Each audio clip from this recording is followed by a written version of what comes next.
Los periodistas.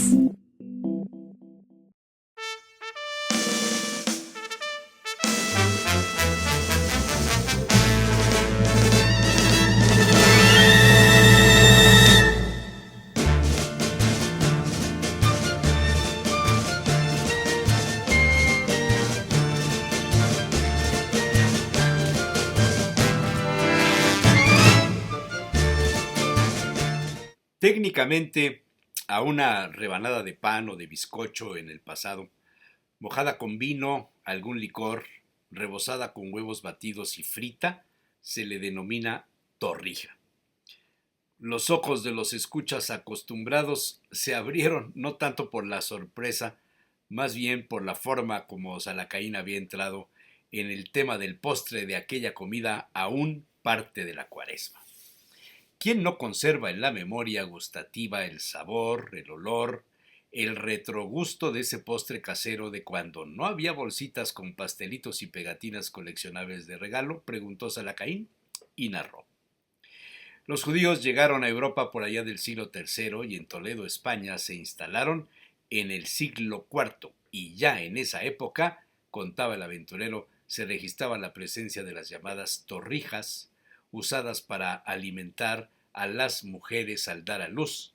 Simplemente se les llamaba rebanadas de parida, según documentó en su tiempo José María Estrugo en su publicación Tradiciones Españolas en las Juderías de Oriente Próximo, aparecida en 1954 y cuya copia guardaba con cierto recelo Salacaín en un apartado de su biblioteca.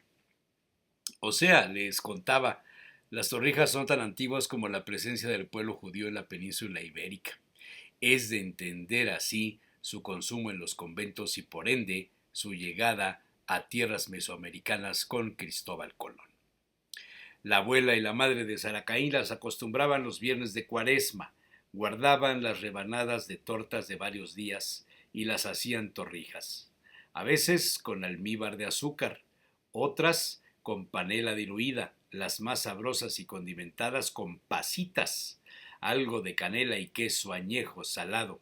La mezcla constituía un buen sabor en la boca.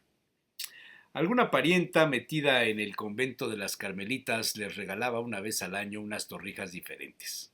Alguna vez escribió la receta en un trozo de papel.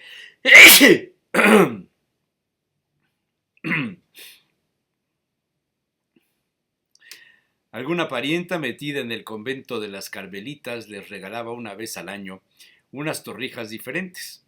Alguna vez escribió la receta en un trozo de papel de estraza y acompañó el platón con los datos dirigidos a la abuela, de alguna manera su parienta política. La monja era de claustro y no tenía permitido salir. Pero como vivían de sus labores de cocina, las monjas alguna vez la visitaban en el convento y hablaban con ella a través del torno donde aparecían algunos dulces conventuales como obsequio. El papelito aquel se había extraviado décadas antes. Salacaín recordaba algunas partes de la receta. Habían de batirse las yemas de algunos huevos y se mezclaban con almidón. Se agregaban polvos de clavo y canela. Con ello se hacía una masa y se cortaba del tamaño de una torrija de torta y se freía en manteca. Al final se rociaban con almíbar y agua de azahar y la abuela le ponía además ajonjolí tostado como toque de la familia.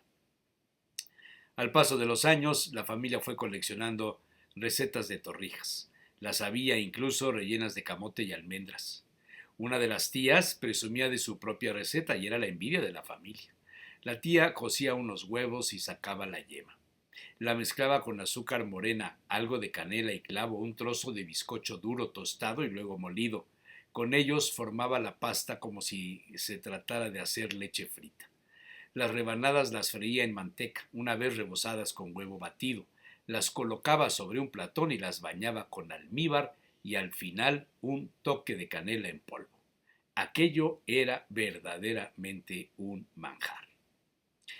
La comida había terminado y Salacaín se dispuso a poner el platón de torrijas comunes, como las hacían en su casa, con panela, queso añejo y pasitas, pero esta vez Salacaín violentó la tradición y puso sobre la mesa una botella de Oporto, un vintage de 20 años, uno de los más selectos vinos de la bodega de José María da Fonseca, con 200 años a sus espaldas en la tradición vinícola de Portugal.